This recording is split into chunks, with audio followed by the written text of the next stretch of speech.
Dans un monde où les discours changent plus vite que les lois, où la vérité se camoufle dans les stratégies, les silences et les promesses, il faut plus qu'un simple regard, il faut un œil. Bienvenue sur l'œil politique. Chaque semaine, nous nous engageons à décrypter l'actualité sociopolitique sans détour. Nous allons au-delà des apparences, explorant les faits, le contexte souvent ignoré et les implications profondes des décisions qui façonnent notre avenir collectif. Notre objectif est de vous offrir une analyse incisive fondée sur la rigueur et la clarté. Ici, la politique n'a plus de masque. Chaque élément révélé vise à éclairer ce que les mots n'affirment pas, pour une compréhension plus juste et plus complète. Pourquoi le pouvoir n'a pas envoyé une télé sur France 24 ou sur le New World TV pour défendre le régime? Maître Dandakou, qui prend aussi des gros marchés dans le système, qui sont des avocats, des brasseries, du système, de tout ça là. Pourquoi on ne les envoie pas eux? Et que c'est toi, Gilles Benoît Fagbedi, qui a un cabinet difficilement tenable à titulaire là-bas. C'est toi qu'on envoie. Tu viens nous dire que oui, que je vais te lire les chiffres de la pauvreté à Vaughan. J'ai l'impression que ça ne tourne pas bien dans ta tête. J'ai fait beaucoup de dossiers sur la zone des phosphates. Donc on a beaucoup écrit sur Vaughan, à Hauteuil, tout ça, jusque dans les lacs. On a beaucoup écrit, jusque dans le Sior. Je vais te donner les chiffres. Voilà une photo d'une rue. Comme tu dis qu'il faut aménager les pistes rurales. Mais Gilles, tu es sérieux, Gilles Benoît? Tu es sérieux là? Que Fort Gnassingbé, dans son bilan, que chez toi à Vaughan, ils ont aménagé les pistes rurales qui sont bien tracées pour le déplacement des populations. Toi qui viens d'une zone minière, la zone des phosphates, qui se trouve être aujourd'hui la zone la plus abandonnée du Togo, la plus délaissée du Togo. Voilà les routes de Vaughan quand il pleut, les pistes rurales dont tu parles. Voilà les ambulances que vous utilisez à Vaughan. Quand toi et ta soeur, Victoire Tomega, elle allait donner ces ambulances-là aux populations de Vaughan, les tricycles. Et dans une zone des phosphates, une zone où on exploite les phosphates, où des gens qui gèrent les phosphates sont des milliardaires. Voilà Vaughan.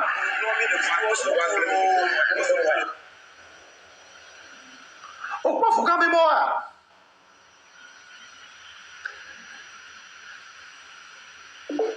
On n'est pas Vaughan mémoire. On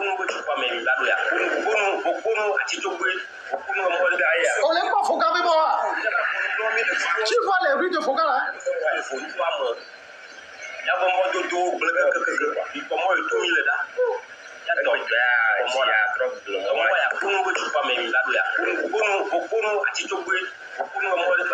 Piste rurale, on comprend fort tracé. Enfin, Bedi.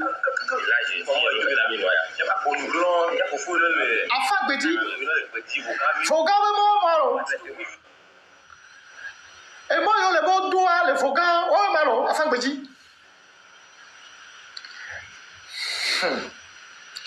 Nous, qu'est-ce que les hommes Vaughan me souffle au malo. Il peut mourir. Ambulance Koku Dadawa, Victoire Tomega, nous sommes maintenant à Mole Vaughan. Passez-moi les ambulances là. C'est ça les ambulances. Hein? Ambulance à eux. Ambulance quand ils viennent dans les Vaughan. Tomega, ministre de je sais pas, développement la base là. Ce sont les ambulances que vous avez données à Vaughan. Ça. Tu mets ça aussi dans le bilan de Fort, n'est-ce pas? Tu mets ça aussi dans le bilan de Fort, n'est-ce pas? Ce sont les ambulances que vous avez données aux gens. Et pourtant, n'enlevez pas les ambulances, la technique, gardez l'ambulance un peu, je vais faire le commentaire. Et pourtant, Vaughan est une ville historiquement engagée pour la liberté au Togo. Pendant la colonisation, c'est une ville qui s'est levée contre les colons, qui s'est battue contre les colons et qui a payé le lourd tribut contre les colons. Vaughan, c'est une ville, c'est une localité qui regorge énormément de richesses. Mais les plus malheureux aujourd'hui au Togo, c'est les gens de Vaughan. C'est les populations de Vaughan. Non seulement elles ont perdu la grande partie de leurs terres qui ont été récupérées pour les phosphates, mais Vaughan n'a pas d'infrastructure. Et à part la route qui passe par Vaughan et qui va à Enfouin, je pense bien, il n'y a plus aucune route goudronnée à Vaughan. Vaughan abrite le marché, le plus grand marché au Togo, à part Lomé, le marché de Vaughan est un marché de première catégorie. Mais le marché n'a jamais été construit. C'est des hangars qui sont dans le marché de Vaughan. Voilà les ambulances que vous avez données aux gens à Vaughan. Vaughan, c'est à 60 km de Lomé. Et moi, quand on va au les Vaughan, et moi, on peut les les pistes rurales dont tu parles là, c'est les Allemands qui ont tracé ça à Vaughan. Comme la plupart des pistes rurales au Togo, aménagées après par les Français. C'est les Allemands qui ont fait les routes, les pistes au Togo, après aménagées par les Français, sous la tutelle. Et ces pistes sont restées les mêmes depuis les indépendances. Et donc, tu es fier de dire que en 2025, où les gens font les autoroutes, les gens font les routes aériennes, les routes souterraines en Afrique, les gens sont en train de faire les métros en Afrique. Toi, tu viens de dire que le bilan d'un président est bon parce qu'il a tracé les pistes rurales dans ta localité. Pistes rurales que le premier blanc qui a mis pied dans notre pays a tracé il y a 100 ans. On les nuit rien.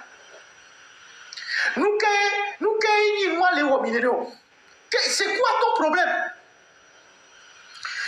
Les chiffres de Vaughan, 90% des gens, des filles de Vaughan sont des portefeuilles au grand marché de Lomé.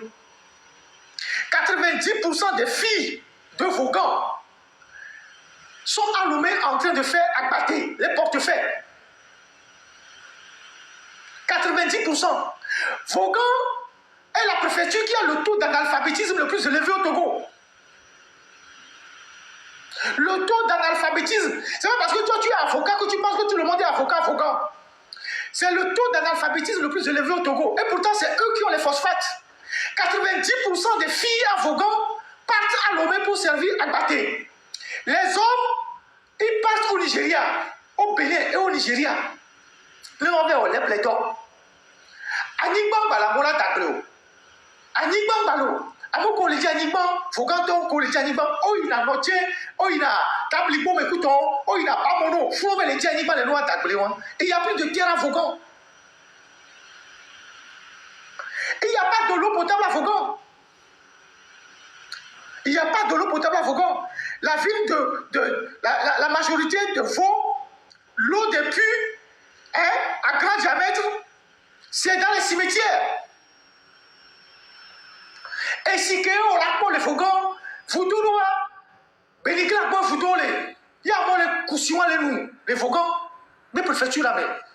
Il y a des puits qui sont à côté des cimetières. C'est l'eau là que les gens puissent pour boire à Vaughan. Tu vois, tu bois de l'eau minérale à Lomé. Tu fais bien tes cheveux, tu mets les shampoings dans les cheveux, tu brilles bien parce que bon, tu veux impressionner les femmes. Mais voilà comment les gens vivent à Vaughan. Les agriculteurs qui sont restés à Vaughan, ils utilisent 100% la roue. Les agriculteurs qui sont à Vaughan, pour le peu de terre qu'il reste là, ils utilisent 100% la roue. Donc, ils sont encore à l'époque du précambrien. C'est-à-dire la dernière époque historique, là, préhistorique. Les Vaughan, les filles, 60 km de Lomé. Après Datok, les Vaughan, et c'est ce que Victoire Toméga leur a distribué à Gogo. Brouette, roue et machette. 100% des agriculteurs de Vaughan, quand on a côté à l'heure de la mécanisation de l'agriculture.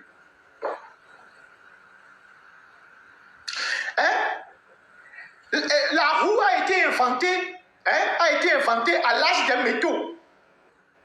Si tu veux qu'on parle d'histoire, la roue et le coupe là, ça a été inventé à l'âge des métaux, c'est-à-dire au temps immémoriaux. Des milliers d'années plus tard, à Vaughan, et à Vaughan là-bas, les gens continuent d'utiliser la roue. Et toi, tu viens gaillardement s'asseoir et nous dire, oui, que tu es devenu le partisan de quelqu'un qui a fait des miracles dans ta localité. C'est où le miracle? Fort a déjà fait le point de tout ce que les phosphates rapportent au Togo qu'il utilise avec ses amis israéliens. Fort a fait le point.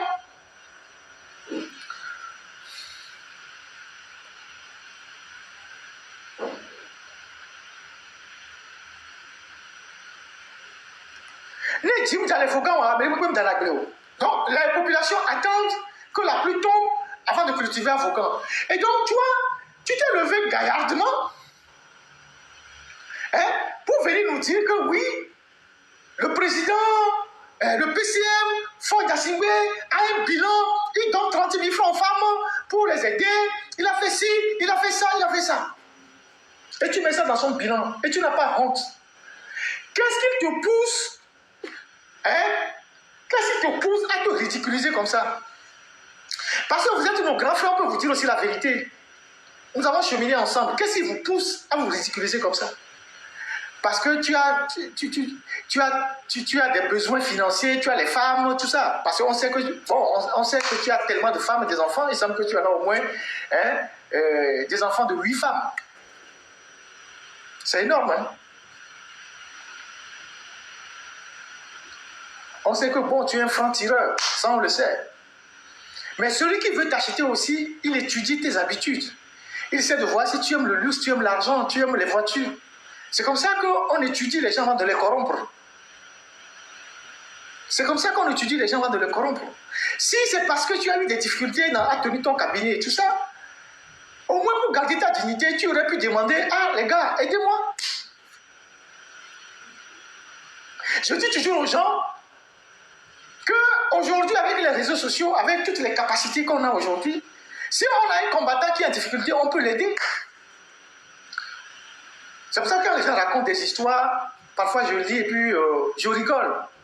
Je dis, oh, si moi j'ai besoin d'argent, je ne serai pas parti du Togo. Je ne vais pas fuir le Togo. Je ne vais pas fuir le Togo. Il aura suffi que moi aussi je me taise, que j'arrête de critiquer le régime, et que bon, je n'ai de compte à rendre à personne. Et que je vais me barrer. Ou une fois que je suis arrivé dans la diaspora, je vais dire, bon, je me suis mis à l'abri, je me barre aussi. Ces histoires-là, ça me crée trop de problèmes, je vais me mettre de côté, tranquille.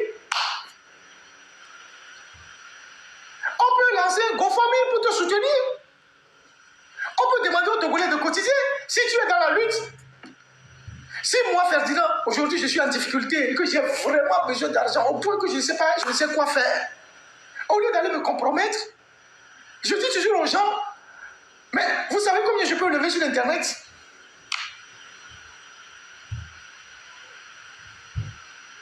Avec le peu de crédibilité que j'ai, je ne dis pas que j'ai une grande crédibilité, le peu de crédibilité que j'ai, le peu de crédibilité que j'ai. Il y a des gens à Lomé, ils m'envoient des préoccupations, j'en parle, le lendemain c'est réglé. Et les gens m'appellent et disent, Ferdinand, qu'est-ce qu'on peut faire pour toi? La dernière fois, le lundi passé, et le dimanche passé, j'ai lu la lettre des gens qu'on a abandonnés au niveau de l'INSET, les gens qui font les campagnes pour la carte à l'ID. Mais lundi matin, les téléphones ont commencé par sonner dans tous les sens, on a commencé par courir, on a commencé par leur faire des virements, tout ça, des transferts d'argent. Il y en a qui m'ont appelé. Ils disent, grand frère, vraiment merci, que Dieu te bénisse. Qu'est-ce qu'on va faire pour toi? On va cotiser pour te donner. J'ai dit non, je n'ai pas besoin de ça. Je le fais de bon cœur, je n'ai pas besoin de ça. Donc, si aujourd'hui, moi, Ferdinand, j'ai des difficultés, à supposer que je traverse une situation difficile et que j'ai besoin d'argent, si je lance un GoFundMe là, vous savez combien je peux récolter sur Internet? En 2 semaines, je peux dépasser 100 000 euros. En 2 semaines, je peux dépasser 100 000 euros.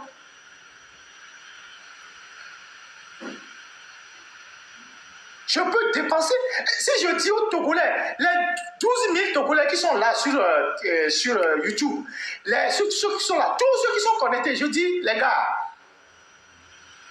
c'est chaud pour moi, aidez-moi.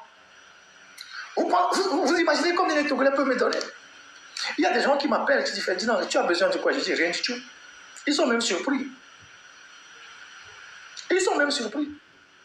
J'ai rien du tout. Donc, si ton cabinet avait des difficultés, tu aurais pu solliciter. On va t'aider. On va t'aider. Mais là, tu vas te compromettre de la pire des manières. Mais il y a une vie après. Tu as ta crédibilité, ta dignité. Même si on te donne un poste de ministre demain, ça ne fera pas long feu, ils vont te dégager. Tu es dans la cinquantaine, tu vas vivre après. Le propre de la dictature, c'est même d'humilier ceux qui les ont dénoncés hier. Ne pensez pas que Faure Gnassingbé a la mémoire courte. Hein. Ne pensez pas que le dictateur a la mémoire courte. Aujourd'hui, tu vas le soutenir parce qu'il sait que tu es en difficulté. Il ne te donnera rien d'abord. Il va te laisser rentrer bien dans la boue pour que le peuple se moque de toi. Ça fait bientôt 2 ans que tu fais ce que tu fais là. On ne t'a encore rien donné. Peut-être qu'on t'a donné quelques petits marchés. Mais ils vont te laisser bien descendre dans la boue. Ils vont te laisser, tu vas te malaxer. Tu vas rentrer bien dans la boue. Tu as vu ce que Bodjona a fait là-bas. Ce que Bodjona a fait. Ils vont te laisser rentrer bien dans la boue. La merde qu'ils ont mis partout là, tu vas aller ramasser ça. Et les gens vont te regarder, les gens vont se ridiculiser. Après, ils vont te donner un ministère qui ne vaut rien. Peut-être droit de l'homme. Ils vont te nommer à la place de celui qui a la tête rasée à côté de toi là. Où il n'y a pas de budget. Où il n'y a pas de budget.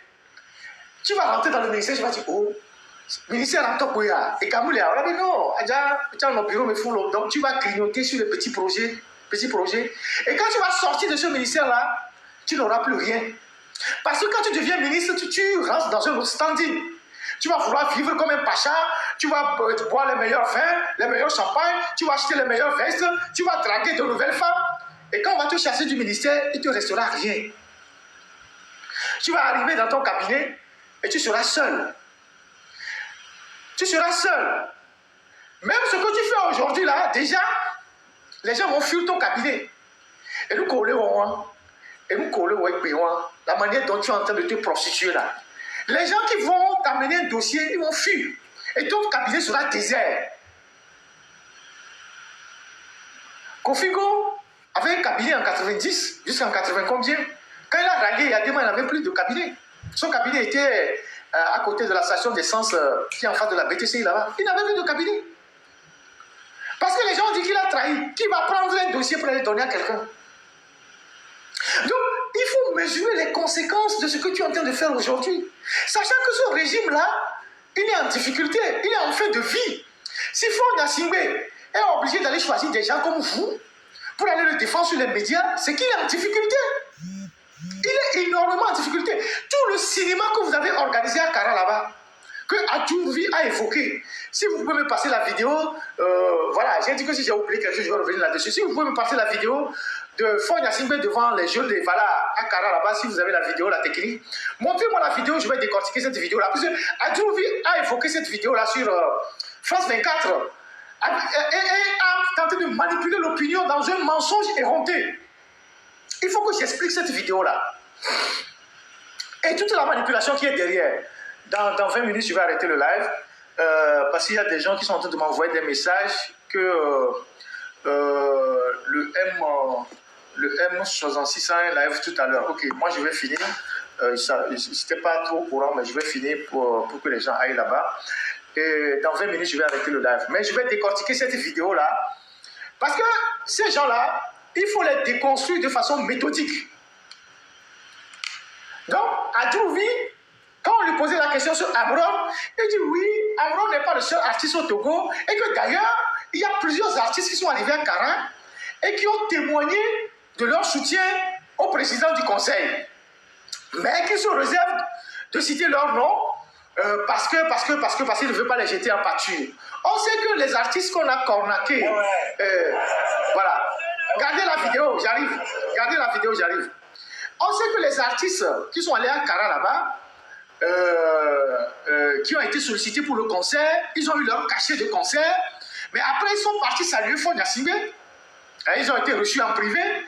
Et il y en a qui ont dit à Faure Gnassingbé, oui, monsieur le président, il faut faire confiance aux artistes togolais. Vous voyez, vous avez invité l'Ivoirien, il n'est pas venu. Les étrangers vont toujours vous lâcher. Il faut investir sur les Togolais. Et Faure leur a dit, d'accord, j'ai compris, on va faire beaucoup de choses pour vous. En tout cas, la délégation des artistes qui allaient là-bas, c'est les termes qu'ils ont exposés.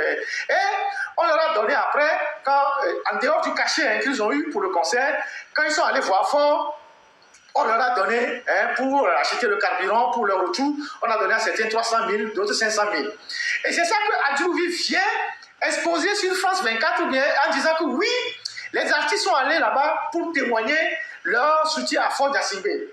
Vous voyez comment ils font la manipulation. Après, il dit, les jeunes, ça il répondait à Amron, sur le cas Amron. Maintenant, il dit, la jeunesse, que la jeunesse était à Pia pour témoigner leur soutien à Fonia Sibé. Passons les images et je vais vous décortiquer le mensonge qui est derrière cette histoire de Adjouvi. C'est un avocat, mais c'est un mauvais avocat. Vous voyez Fonia Sibé qui parle aux jeunes. Il y avait l'affaire. Donc, il y a un peu de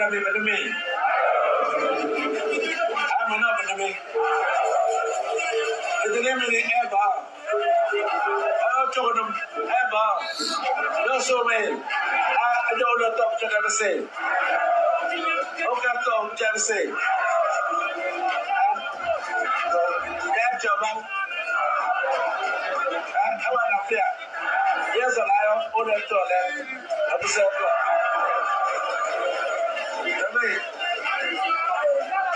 I don't know me, I want to get this done. I don't know at the black building. So I'm going to the edge of the community.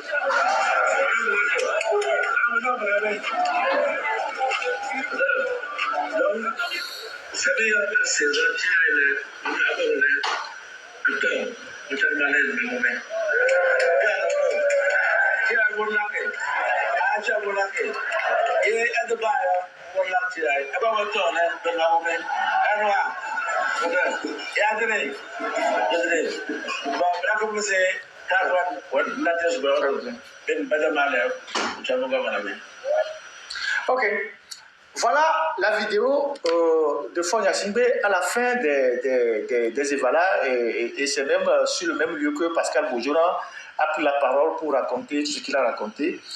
Et les explications qui ont été données sur l'intervention de Fonia Sibé, c'est qu'il demande aux jeunes pourquoi ils ne dansent pas, est-ce qu'ils ont faim et tout. Bon, s'ils ont faim, ils peuvent aller manger et revenir. Il a quelque chose comme ça. Mais ce n'est pas cet aspect qui m'intéresse. Qu'est-ce que vous avez remarqué par rapport à cette vidéo? Qu'est-ce que vous avez remarqué de cette vidéo par rapport aux anciennes vidéos? Cette vidéo qu'on a projetée. Qu'est-ce que vous avez remarqué? Qu'est-ce que vous avez remarqué? Cette vidéo-là, quelle est la première remarque que vous avez eu à faire? Vous avez remarqué que ils n'ont pas fait un gros plan sur cette vidéo. Avant, quand les évaluations finissaient, ils recevaient les jeunes quelque part où ils étaient en hauteur. Ils étaient en hauteur et on faisait un gros plan sur les jeunes. Quand il y avait une place publique, il y avait une place, je pense, dans leur château là-bas, où quand les jeunes venaient, Fort était en hauteur et les jeunes étaient vers le bas et on faisait un gros plan. On voyait les jeunes, ils étaient nombreux. Mais cette fois-ci, les jeunes n'étaient pas nombreux. Les jeunes n'étaient pas venus nombreux. C'est pour ça qu'ils n'ont pas fait un gros plan sur les images. Regardez bien les images. Ils ont fait un plan rapproché. Nous sommes en communication. Ils ont fait un plan rapproché, ils n'ont pas fait un plan d'ensemble. Et ce n'est pas le même lieu.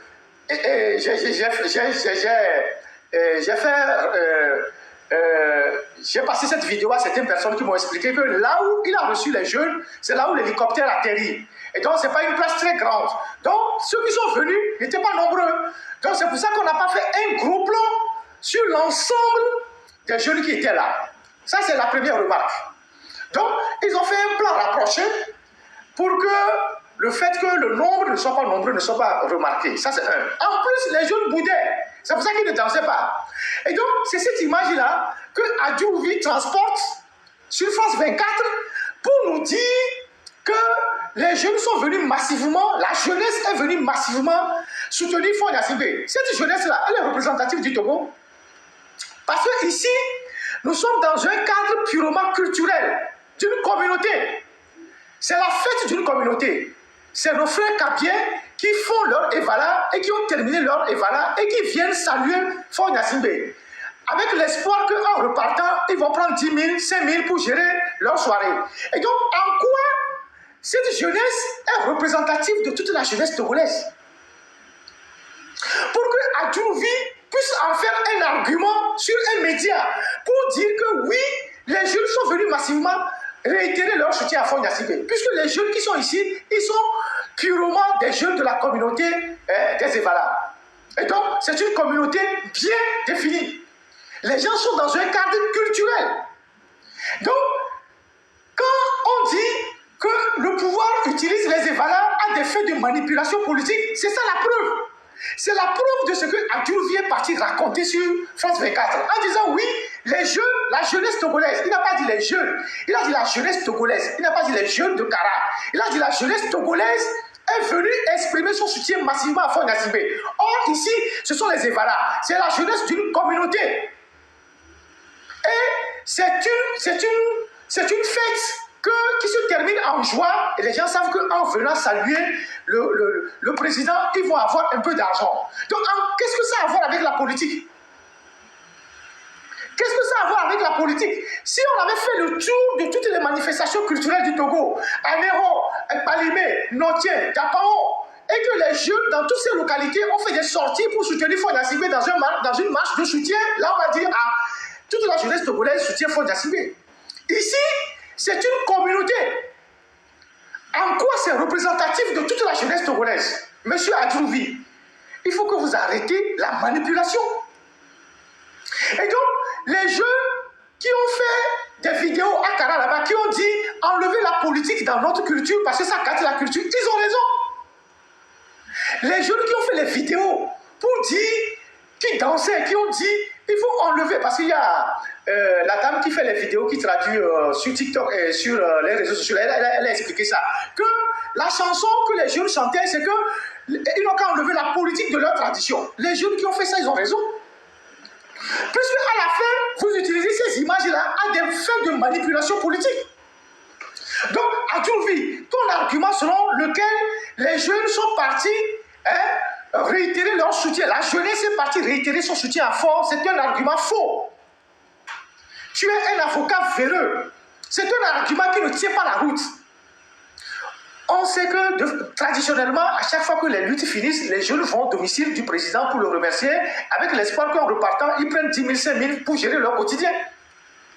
Donc cette jeunesse n'est pas représentative de la jeunesse togolaise pour que tu en fasses un argument.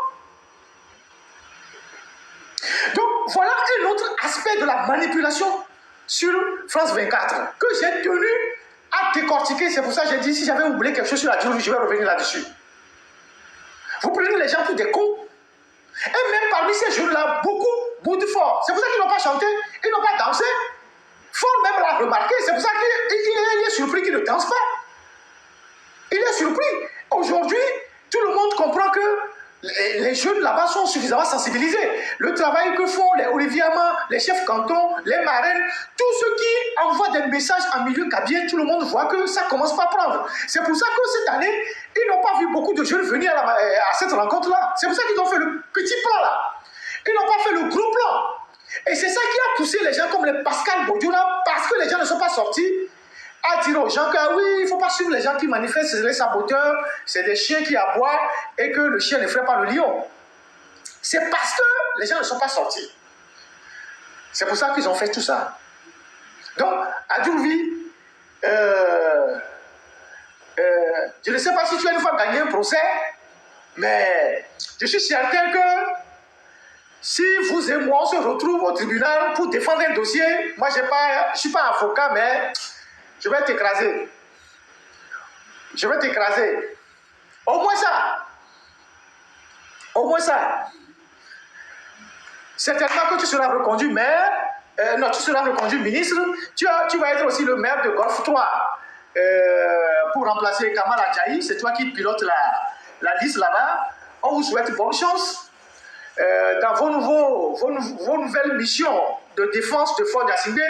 Mais sachez que le pouvoir de Faure Gnassingbé est finissant.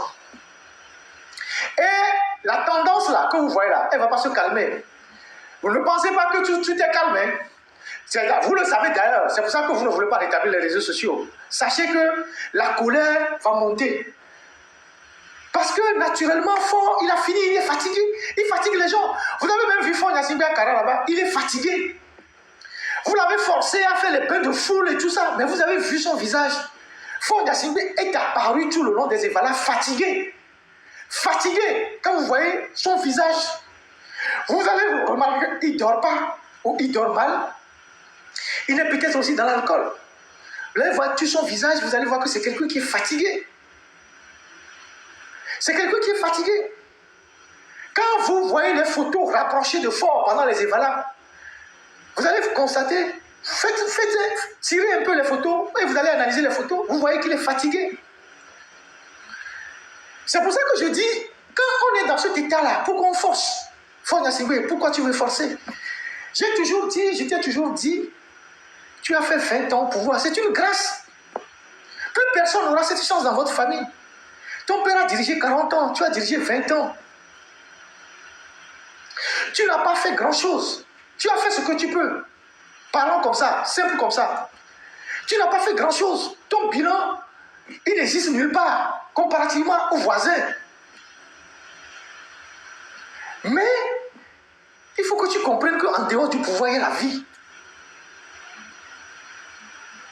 La manière dont tu t'accroches là, parce que tu penses qu'en t'accrochant au maximum, tu vas échapper à la justice des hommes. Puis c'est ça que tu crains le plus. La chose que tu redoutes le plus, c'est que demain, tes œuvres te rattrapent et que les gens te recherchent. C'est pour ça que tu joues le va-tout. Je vais mourir au pouvoir. Je m'accroche à devienne que pourra. Mais tu n'es pas Dieu.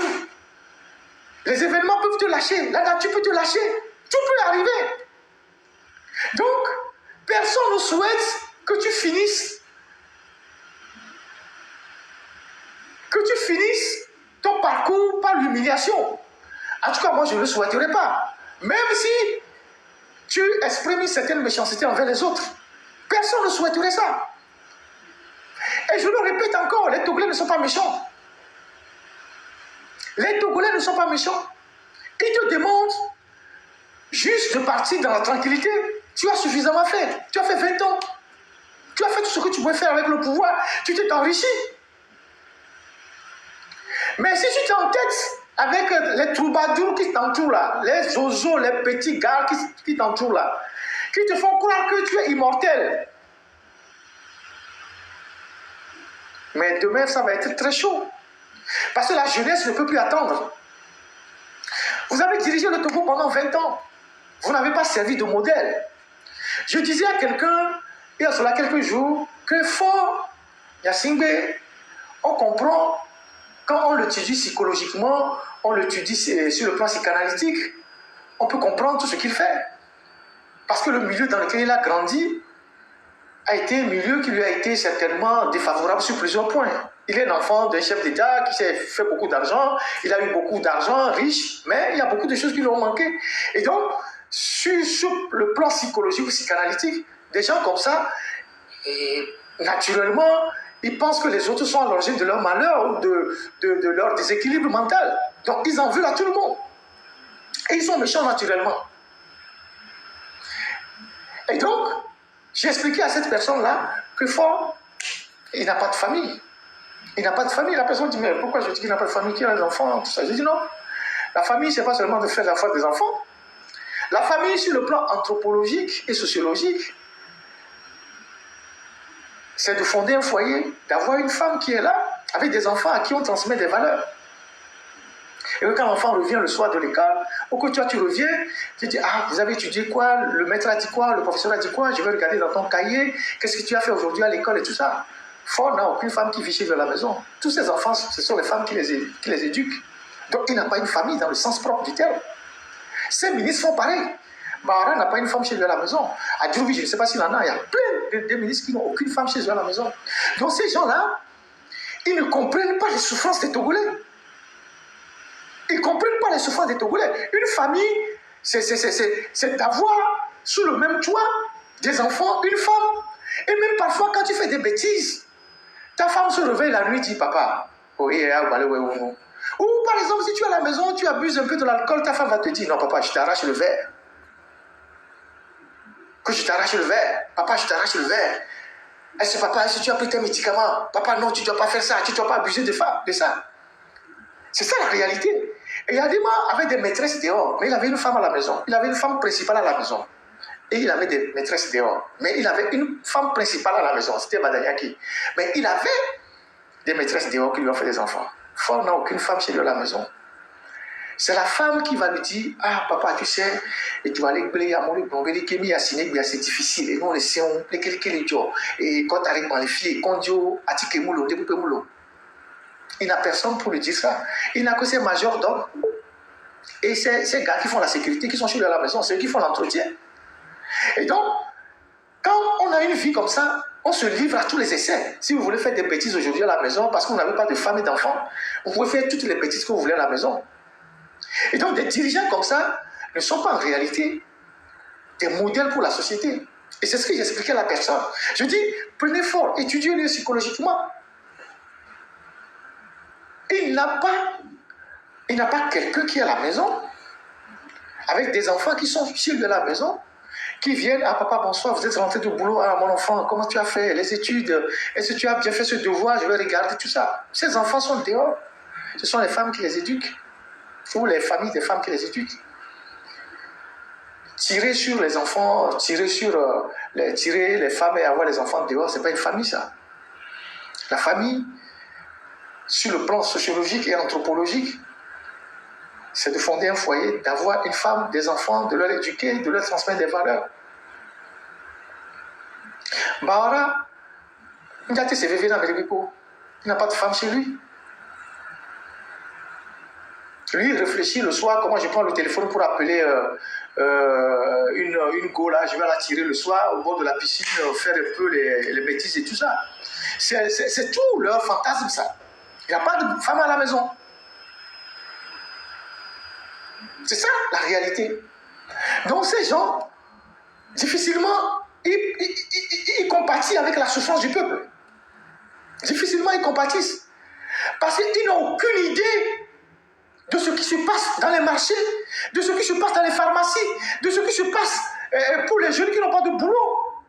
Ils n'ont aucune idée de ce qui se passe dans les familles. Comment la vie est devenue chère.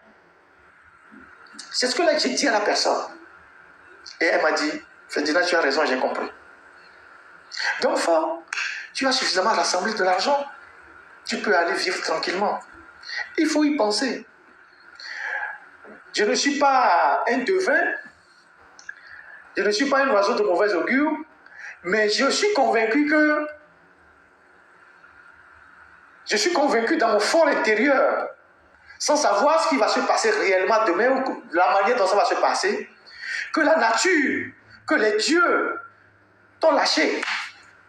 Moi, j'en suis convaincu. Que le reste, c'est une question de temps. Donc, évite de t'accrocher. Évite de prendre les troubadours là, les Adjouvi, qui ne croient pas à une seconde de ce qu'ils disent, les Gilles Benoît Fagbedi, les Nachaba fils là, tous les troubadours là, aucun d'eux ne croit ce qu'ils disent. Même Pascal Bodjona, qui a parlé devant les jeunes, il ne croit pas à un seul mot de ce qu'il a dit. Et tu le sais. Il n'y a pas plus dangereux pour un homme politique d'avoir autour de lui des faux collaborateurs. Parce que le danger peut t'atteindre à tout moment. Les gens qui font plus que les rebelles aujourd'hui là, les Afghans là, ils veulent dépasser même les rebelles qui étaient les propagandistes de Hitler. Ces gens-là, ils gèrent juste leur quotidien. Ils veulent juste de la pitance. Donc, tu as fait 20 ans. C'est une grâce. Ton bilan n'est pas fameux. Dis aux Togolais, je vous ai compris. Je ne sais pas qui a dit que je vous ai compris. Je ne sais pas si c'est De Gaulle, je ne sais pas qui. Française, je vous ai compris. Et barre-toi tranquillement. Va vivre tranquillement quelque part. Tu peux aller acheter une île. Vivre tranquillement avec tes femmes. Fais ce que tu veux. Mais, si tu t'accroches, parce que papa m'a dit de ne jamais laisser le pouvoir, les événements vont te surprendre. Ce n'est pas une prophétie, hein, mais je pense. Alors les gars, donc, j'ai fini le live d'aujourd'hui. Ça nous a pris énormément du temps. Il fallait quand même, c'était important de parler de la sortie de ces gars-là qui sont venus raconter des bobas sur les médias. Et voilà, je vais vous passer les dernières images avant de partir, toujours dans la préfecture de la V. Je vais vous passer les images de Ando. Ando, c'est toujours dans la V, dans la zone de Adjouvi. Vous allez voir comment les gens souffrent à Ando. Ando vers Azaou, de l'autre côté, en allant vers la frontière.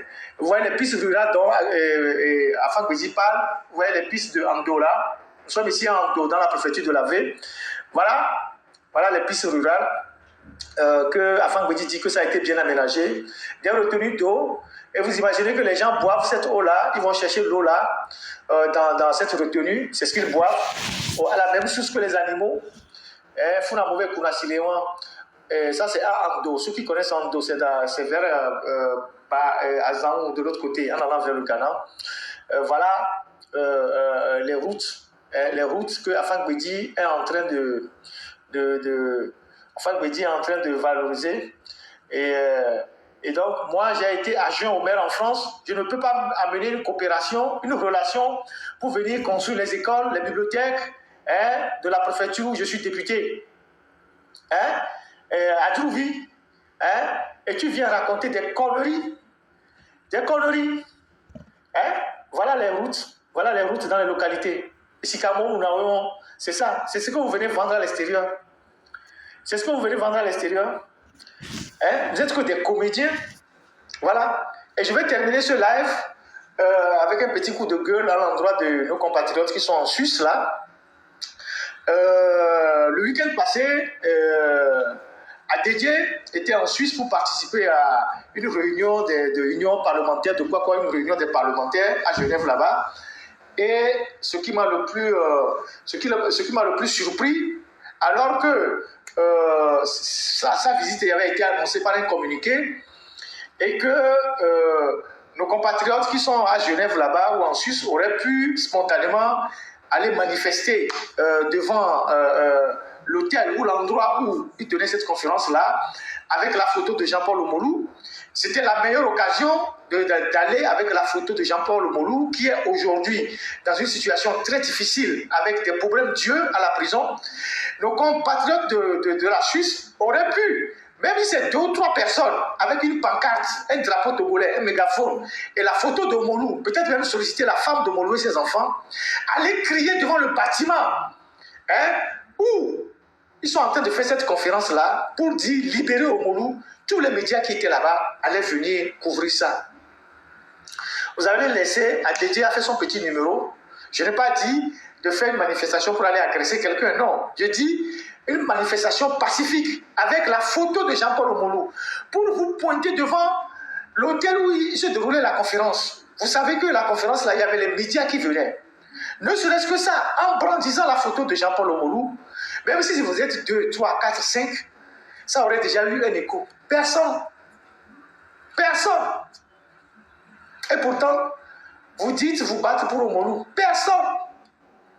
Il y a même des gens à qui j'ai envoyé des trucs. Personne. Personne n'est sorti. Tout le monde a jeté la balle à l'autre. Ah, moi je ne suis pas libre. Ah, les gens ici. Ah, les gens ici, tout ça. Et pourtant, c'est vous qui disiez tout le temps que Omolou est important pour vous. Adédié qui est venu à cette conférence-là, vous auriez pu le dénoncer. C'était une occasion pour venir avec la photo de Jean-Paul Omolou. Ça aurait pu faire un écho terrible. Il est venu là-bas, il a raconté sa vie, son discours, il est reparti tranquillement. Donc si nous ne sommes pas capables de mener ces genres d'actions, qui ne sont pas des actions violentes, mais qui ont des échos, c'est que il faut qu'on arrête quoi. Il faut qu'on arrête. Mais il y a des gens qui sont là-bas en Suisse, qui sont très actifs sur les réseaux sociaux. Et l'arrivée d'Adédié a été annoncée, tout le monde savait qu'il venait. Même si vous êtes 2 personnes, 3 personnes, avec une photo de lui, une photo de Omolou, parce que c'est l'occasion d'attirer l'attention d'autres parlementaires, que celui-là, qui est parmi vous, il cautionne le mal dans son pays. Et que vous avez un de vos compatriotes qui est détenu là-bas, il est en train de mourir. Mais personne n'a eu le courage de sortir. Moi, quand les gens viennent dans mon inbox me parler de stratégie, de dire ci, de dire, sans vous n'êtes pas capable vous-même de démontrer de quoi vous êtes, ce que vous pouvez faire, arrêtez ça. Parce que dans le bavardage, on est très fort. Mais dans les actions, on est très faible. Dans le bavardage, on est très fort. Mais dans les actions, un Camerounais aurait même cherché l'hôtel dans lequel Adédié dort. Il va lui prendre une chambre dedans. Un Congolais ferait pareil. Il va chercher l'hôtel où Adedje est logé. Il va prendre une chambre là-bas. Juste pour semer le bordel. Il sait qu'en Europe, on ne ferait pas grand-chose. Et venir avec la photo de Jean-Paul devant l'édifice où il y a la conférence, avec un mégaphone crier, la police viendra. Ça va créer un petit bordel. Les gens vont sortir, vont prendre les images. L'essentiel, c'est que le message passe. Ça aussi, si on n'est pas capable de le faire, ça, les petits trucs comme ça, on n'est pas capable de le faire, il faut qu'on arrête de parler de stratégie, de ceci, de tout ça. J'en suis profondément déçu parce que j'ai interpellé certains et je leur ai dit faites quelque chose, rien n'a été fait. Voilà ce que j'ai voulu partager avec vous. Et donc, voilà, je vais m'en arrêter là. Comme je l'ai dit tantôt, il y a beaucoup de gens qui m'ont dit qu'il y a un live tout à l'heure pour le M66. Donc, nous avons eu des difficultés à faire le live d'aujourd'hui. Notre compte TikTok, pour ceux qui viennent de prendre le truc en ligne, a été sauté. Dès qu'on a commencé le live, ils ont sauté le compte TikTok. Donc, il y a eu quelqu'un qui m'a prêté son compte TikTok pour que j'anime ça. Et donc, merci pour les 1000 personnes qui étaient sur TikTok malgré que le compte principal a été sauté. Les 13 000 personnes